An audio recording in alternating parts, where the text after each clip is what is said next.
Fusin gitu. Assalamualaikum warahmatullahi wabarakatuh. Waalaikumsalam.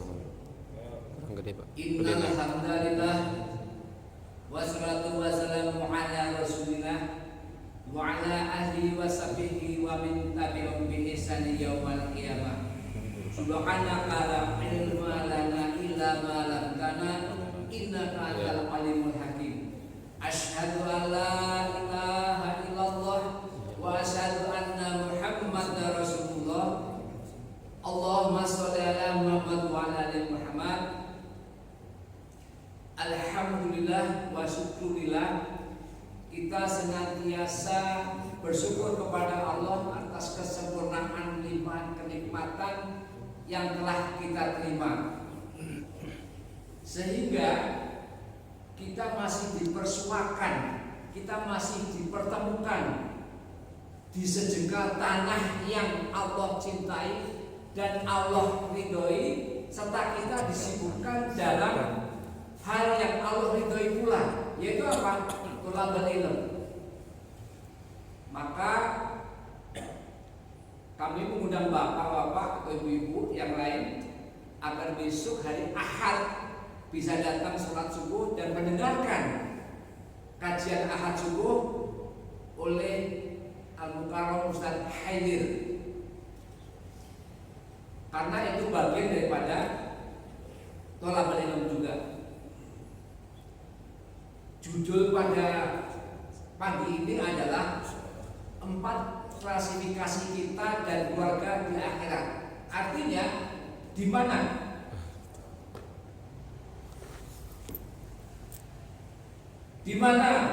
posisi kita dan suami istri kita, anak-anak kita, insya Allah akan disinggung dalam pertemuan kali ini.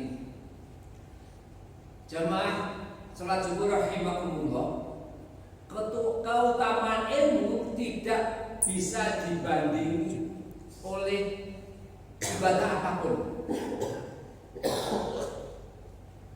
Dan ibadah apapun yang dilakukan tanpa ilmu adalah useless, tidak bermanfaat di sisi Allah. Maka sholat kita, infak kita, kemudian baca Al-Quran kita,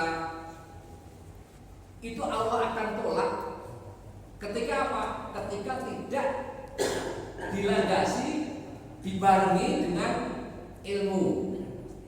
Nah, contoh real ketika zaman Rasulullah SAW,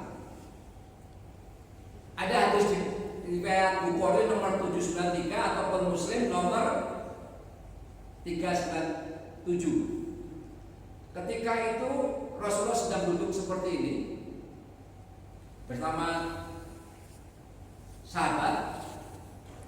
Datang seseorang, kemudian dia sholat tahiyatul masjid dan menyamperin Rasulullah SAW.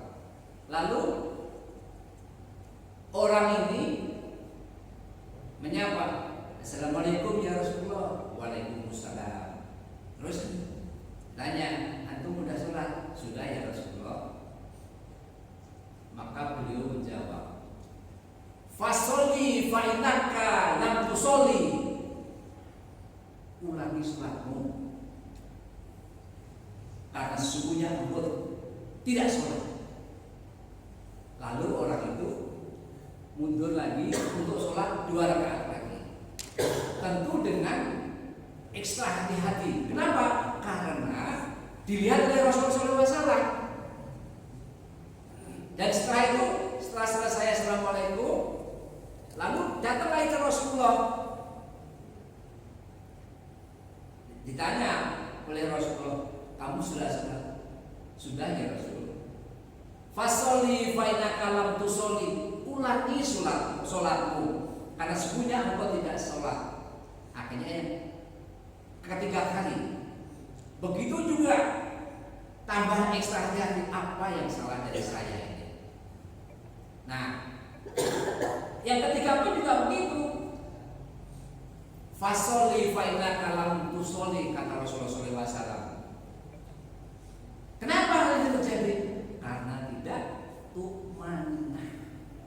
Ini yang membuat orang itu sampai 3 kali. Kalau kita lihat kita atau istri kita, anak-anak kita, saudara kita, atau mungkin jamaah sini harusnya harus tumanina, pelan-pelan saja, tidak usah buru-buru. Ketika ruku, sujud. Nah, akhirnya orang itu berkata kepada Rasulullah SAW, "Wa'alimni ya Rasulullah, ajarin saya ya Rasulullah." Bapak, ibadah tanpa ilmu pasti tersesat. Nah, guru dari Ibnu Qayyim yaitu Ibnu Taimiyah rahimahullah mengatakan hal ini. Man faraqad dalil dola asabil. Siapa yang berpisah dengan penuntut jalannya, maka tentu ia akan tersesat. Apa jalannya? Ilmu. Besok itu, hari Ahad itu dengan Ustaz Haidir itu mempelajari ilmu. Datanglah. Nah cuma itu aja, selain dapat ilmu, bahwa akan mendapatkan ada 4 hal. Yang pasti Allah akan, Rasulullah bersabda, yang pertama adalah Allah akan menetapkan di hati kita masing-masing apa? As-sakinah, ketenangan. Yang kedua, rahmat Allah itu turun. Yang ketiga, nama-nama kita disebut. Masya Allah. Makanya pentingnya ilmu itu seperti itu. Selawat dan salam mari kita haturkan kepada uswatun hasanah kita, Nabi akhir zaman Nabi Muhammad Sallallahu Alaihi Wasallam, juga kepada kerabatnya, sahabatnya, para salafus soleh dan tabiin dan kaum mukminin yang istiqomah hingga akhir zaman, termasuk kita insya Allah, karena kita mengikuti salafus soleh, insya Allah kita kelompoknya Rasulullah SAW. Ridwanullah alaihim. Ewatul iman ajanallu wa iyyakum. Di pekan lalu telah diutarakan bahwa ada 4 klasifikasi kita dan keluarga kita di akhirat nanti. Mari kita sama-sama introspeksi, mari kita sama-sama melihat sejauh mana ini. Bagaimana dengan kita? Nah, di pekan lalu telah disinggung nomor 1. Yang pertama adalah tipe keluarga yang ketemu di dunia tapi tidak ketemu di akhirat. Kenapa ini? Karena orang-orang kelompok ini adalah syirik, musyrik, bahkan kufur, munafik secara etikoni. Artinya apa? Salah satunya adalah hati-hati dengan ini. Menyembah selain Allah. Allah sembah tapi datang berdukun juga, itu contoh. Jangan. Contoh yang lain ketika zaman lalu, zamannya Rasul, Aisyah tidak ketemu dengan suaminya Fir'aun. Kenapa? Karena Aisyah Muslim, sementara suaminya menginginkan Allah. Yang kedua adalah Abu Lahab tidak ketemu dengan Ummu Jamil, istrinya. Kenapa? Karena dua-duanya ini sama-sama musyrik tapi terpisah. Allah pisahkan. Yang ketiga, hatta Rasul pun tidak pernah ketemu dengan Abu Thalib, pamannya yang membantu beliau. Kenapa? Karena paman beliau yang tidak beriman sampai dengan beliau wafat. Lalu kenapa Abu Jahal tidak ketemu dengan Abu Lahab pada mulai KCS? Temenan maksudnya bukan temenan, teman. Kenapa Abu Lahab tidak ketemu dengan Ummu Jamil pada dia istrinya? Kenapa Aisyah tidak ketemu dengan Fir'aun karena Fir'aun itu pada suaminya? Kenapa Rasulullah tidak ketemu dengan pamannya Abu Thalib? Jawabannya adalah karena mereka menyekutukan Allah, dan itu membakar tiket pertemuan yang akan terjadi di antara keluarga tersebut. Artinya apa? Jangan sampai menyekutukan, jangan sampai kufur. kufur. Jangan sampai munafik i'tiqadi. Jangan sampai. Ini saya memakai filosofi nunjuk. Artinya dua kepada bapak-bapak, yang tiganya kepada saya. Dan itu bahaya sekali. Nah, karena Allah hanya memberikan pertemuan di dunia, tapi tidak memberikan pertemuan di akhirat. Ada suatu keluarga non muslim.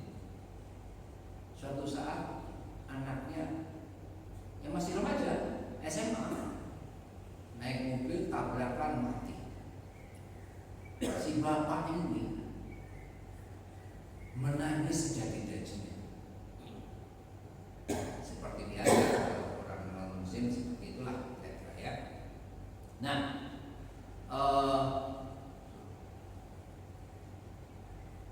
jadi keluarga yang non muslim itu, kalau menurut yang saya ketahui atau sebagian ulama, saya ambil dari beberapa ulama, bahwa kalau orang non muslim kena musibah itu adalah azab. Kalau kita kena musibah bisa jadi teguran dari Allah atau mau dinaikkan tingkat derajatnya. Nah, jadi perbedaan musibah bagi muslim dan non muslim itu jelas. Dan jika dikorelasikan dengan poin ini, maka itulah pertemuan bagi mereka yang 17 tahun aja. Kenapa? Anak itu usianya 17 tahun. Jadi cuma kesempatan ada di dunia saja pertemuannya, tapi di akhirat tidak bakal ketemu. Kenapa? Karena tidak ada yang bisa mempertemukan mereka, karena kekafiran mereka menghalangi mereka untuk ketemu di akhirat. Nah, ini sesuai dengan firman Allah di surat Al-Ma'arij surat 70 ayat 11 dan 12. Ya wadul mujrimu la yaftadi min adzabi yaumin idzin bibani. Pada hari orang-orang kafir ingin kalau sekiranya dia dapat menembus dirinya dari azab hari itu dengan anak-anaknya. Wasahibatihi wa akihi, dan istrinya dan juga saudaranya. Tafsirnya dari Saleh Asyawi dalam An-Nafahat Makiyah, seandainya dirinya dapat lolos dari azab Allah dengan bantuan manusia lainnya, seperti anak-anak mereka, istri mereka, saudara mereka, kaum yang memiliki hubungan dengan, bahkan siapa saja di bumi yang ia kenal, kemudian harapannya bisa lolos dari azab Allah, akan tetapi semuanya jauh dan jauh, karena saat itu adalah hari pembalasan, karena dia menunjukkan Allah, karena dia kafir, karena dia munafik. Di saat itu makanya, jadi tidak akan bakal bisa mereka, walaupun dengan menggandengkan ini istrinya, ini anaknya, dan semuanya. Itulah tipe keluarga di akhirat kelak, tipe keluarga yang ketemu di dunia tapi tidak ketemu di akhirat karena musyrik tadi. Dan ini Bapak bisa berlaku di kehidupan kita kalau kita tidak hati-hati, termasuk hamba yang dhaif ini. Nah, yang kedua adalah yaitu keluarga yang tidak pernah ketemu di dunia tapi bertemu di akhirat. Jadi tidak pernah ketemu di dunia, saat ini tidak pernah ketemu, tapi ketemu di akhirat. Contoh, siapa? Orang mukmin dengan Rasulullah SAW. Pak bisa? Kita insya Allah bisa ketemu dengan Rasulullah SAW. Di mana? Di telaga Tihod Al-Kausar. Itulah salah satu kenikmatan di akhirat. Dan dengan bismillah kita bisa hadir di botol ini, insya Allah kita bisa ketemu nanti. Salah satunya kalau kita istiqomah. Nah, dasarnya mana statement ini? Karena Bapak, kalau omongan saya ini tidak ada dasar, ini cuma dongeng semata. Harus ada dasarnya, yaitu di hadis riwayat Bukhari nomor 6583 dan Muslim 6108 dari Sa'ad bin Sa'ad radhiyallahu anhu. Nabi sallallahu alaihi bersabda, Inni faratukum alal haud. Saya menunggu kalian, kita nih ditunggu oleh Rasulullah SAW. Kelak, man maru alaya syarib, siapa yang mendatangi dan dia akan minum di telaga haud itu. Wa man syariba lahu ma'abada, dan siapapun yang minum airnya tidak akan haus selamanya. Masya Allah. Kalau di dunia ini kemarin saya bisa sakit, ya bisa sakit. Tapi di sana nanti tidak ada sakit, tidak ada. Masya Allah. Unpredictable, tidak bisa diprediksi bagaimana. Nah, contoh lain, kalau tadi orang mukmin dengan Rasulullah SAW. Contoh lain siapa? Khadijah dan Aisyah. Beliau itu kan yang tua, Khadijah nikah duluan, dan sebelum ini meninggal. Nah, walau tidak ketemu di dunia, pasti ketemu di surga. Yaitu dalam hadis riwayat Hakim dan Muslim, Rasulullah bersabda, ada 4 pemuka wanita ahli surga. Yang dua adalah Khadijah binti Khuwailid dan Asyah. Jadi dua, Aisyah maksud saya. Ya. Contoh lain, insya Allah Ustadz imam kita yang ngajarin saya setiap hari Senin sampai Jumat, Bapak datanglah. Masalah tadabbur Al-Quran, masalah kitab Riyadhus Shalihin dan yang lain-lainnya. Ustadz Beta, kakek neneknya bisa jadi tidak ketemu dengan Nafi atau Korni, putranya Ustadz. Kenapa? Karena beliau sudah meninggal duluan. Sementara Korni ataupun Nafi belum ada. Maka pasti mereka diketemukan di dunia, maka masih tidak ditemukan di dunia, namun insya Allah bertemu di surga. Namun dengan ada satu kriteria. Pertama, harus beriman dengan iman yang benar. Dan yang kedua, ada rahmatullah. Kita masuk surga itu bukan karena ibadah kita, tapi rahmat Allah. Ketiga, mengikuti tuntunan Nabi Sallallahu Alaihi Wasallam. Apa? Nyunah. Sikap dan perilaku Nabi diikuti. Kemudian menjalankan Islam secara lahir dan batin dengan benar. Dan menjauhi maksiat dan dosa-dosa besar. Itulah yang kedua. Bagaimana kita klasifikasi kita dan keluarga kita, apakah nanti di atas seperti apa, itu yang kedua. Jadi ketemu di dunia, keluarga yang keluarga yang tidak pernah ketemu di dunia tapi bertemu di akhirat. Nah, kemudian yang ketiga tipe ini, yaitu keluarga yang ketemu di dunia tapi bertengkar hebat di akhirat. Wah, ini bahaya. Allah tegaskan di surat 43 surah Az-Zukhruf ayat 67. Al-aqilau yawma idzin, teman-teman akrab keluarga mereka pada hari itu, ba'dahum li ba'din adun, sebagian yang menjadi musuh bagi sebagian yang lain. Ila al-muttaqin, kecuali orang bertakwa. Imam Ibnu Katsir menjelaskan tentang ini. Ketemu di dunia, misalnya apa? Dalam pernikahan dengan istri kita, mungkin dalam jamaah seperti ini. Ini ketemu di dunia. Tapi ternyata mereka akan menjadi musuh dalam kehidupan akhirat. Kenapa?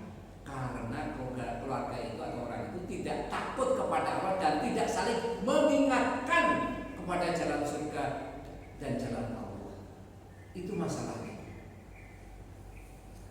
Kalau kita sudah mengingatkan kepada istri kita, anak kita, ternyata masih benar juga, ya tawakal saja. Tawakal adanya, ini nggak perlu nyesel atau apa, tidak.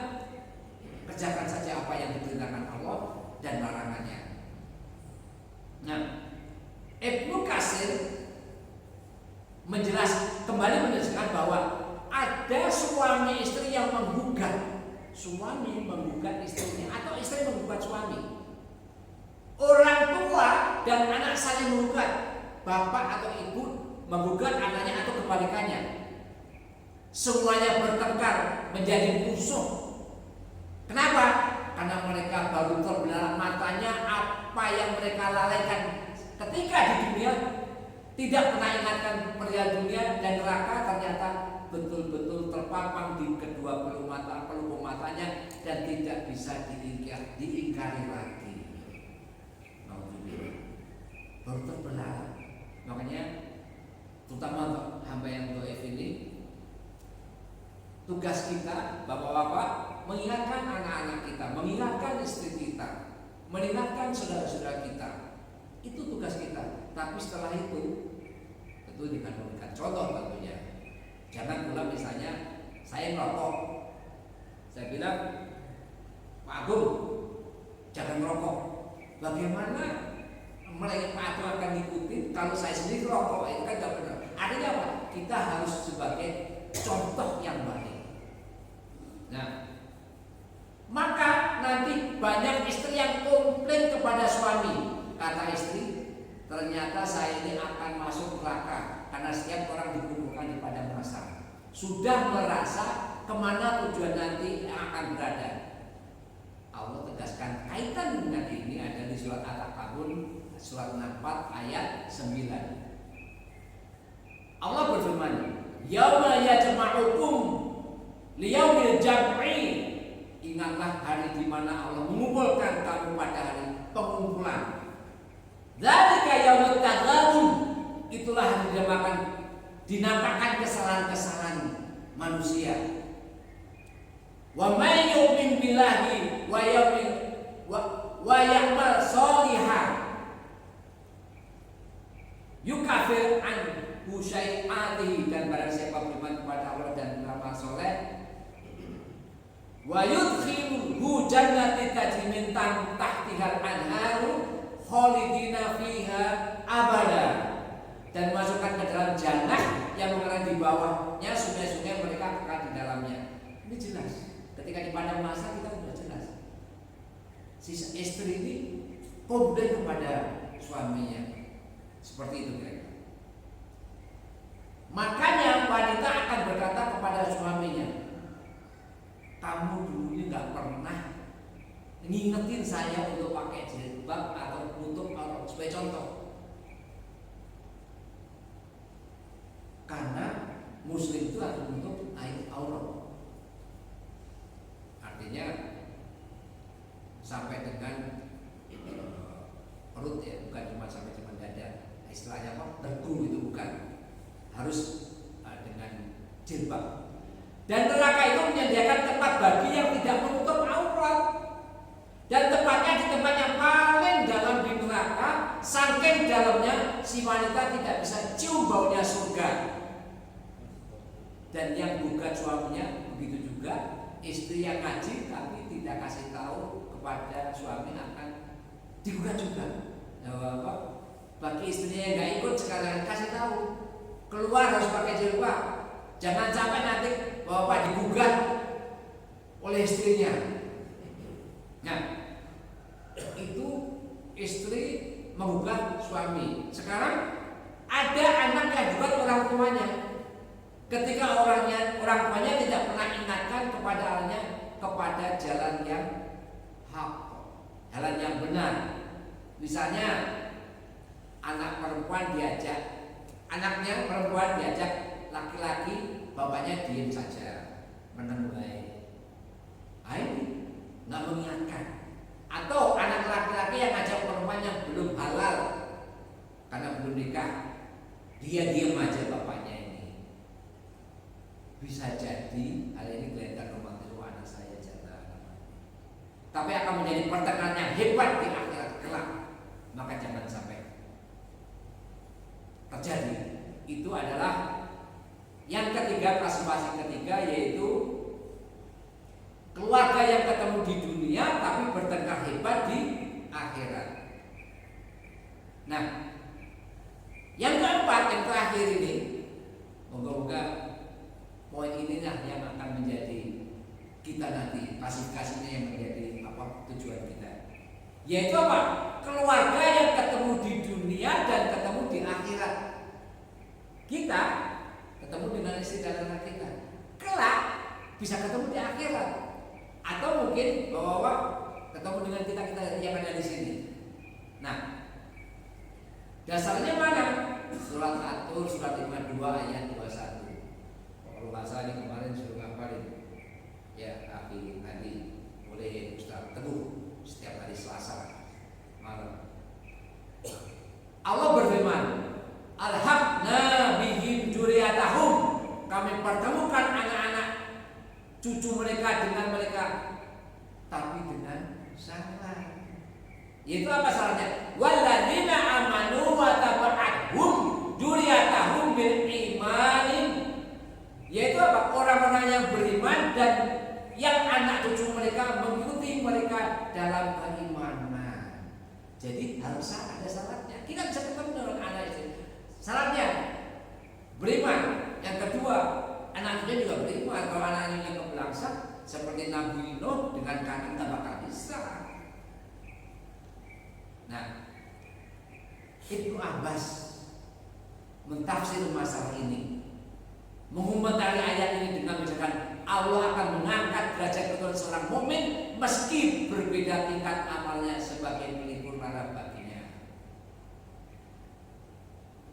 Makanya sebelum kiamat mereka berkata, jadi ketika setelah di pada masa orang ini, kita ini berkata kepada Allah, ya Rabb, aqimi sa'ah hatta ajri'i ila ahli. Wahai Rabbku, cepat segerakan kiamat agar aku ketemu kembali dengan keluargaku. Apa? Keluarga yang utama. Makanya ini fragmen yang memang tidak bisa kita hilangkan. Itulah keluarga yang kita inginkan, yaitu keluarga yang keempat. Keluarga yang ketemu di dunia, ketemu di akhirat. Kenapa? Karena al-khaufu minallah, takut kepada Allah. Kesimpulannya ada dari poin kutub ini, bahwa kelak manusia itu di akhir terbagi jadi 4 klasifikasi. 1, tipe keluarga yang ketemu di dunia tapi tidak ketemu di akhirat. 2, tipe keluarga yang tidak pernah ketemu di dunia tapi bertemu di akhirat. 3, tipe keluarga yang ketemu di dunia tapi bertengkar hebat di akhirat. Dan yang keempat adalah tipe keluarga yang ketemu di dunia dan ketemu di akhirat. Inilah tujuan kita. Maka kenapa kita sholat, maka kita ibadah, atau kita teruskan, kita ikutin. Maka kenapa kita tolak beli. Jangan lupa besok bahwa hari Ahad Al-Mukarram Ustaz hadir. Orangnya tegas beliau. Kalau yang dibaca cuma kalau Allah, kalau Rasul, kalau sahabat, 3 poin itu. Jadi perkataan firman Allah, perkataan Rasulullah SAW dan perkataan sahabat. Untuk itu marilah kita mempreparasi, mempersiapkan diri kita dan keluarga kita. Semoga kita dan keluarga kita termasuk kelompok yang 4 ini. Marilah kita tingkatkan iman dan takwa kita, karena di dunia ini hanya zinatan, perhiasan. Dan Allah akan linabluwakum ayyuhum ahsanu amalan. Kami akan uji mereka siapa di antaranya yang terbaik perbuatannya. Jadi kita diuji oleh Allah dengan macam-macam. Kalau saya kemarin dengan sakit, mungkin dengan yang lain bentuknya. Itu ujian dari Allah. Semoga bermanfaat terutama untuk hamba yang dhaif ini. Wallahu a'lam bishawab. Alhaqqu birabbika fala takunanna minal mumtarin. Kebenaran itu dari datang dari Rabbmu, maka jangan sekali-kali kamu termasuk orang yang ragu-ragu. Mari kita tutup dengan doa kafaratul majlis. Subhanallahumma wa bihamdika asyhadu an la ilaha illa anta anta astaghfiruka wa atubu ilaik. Assalamualaikum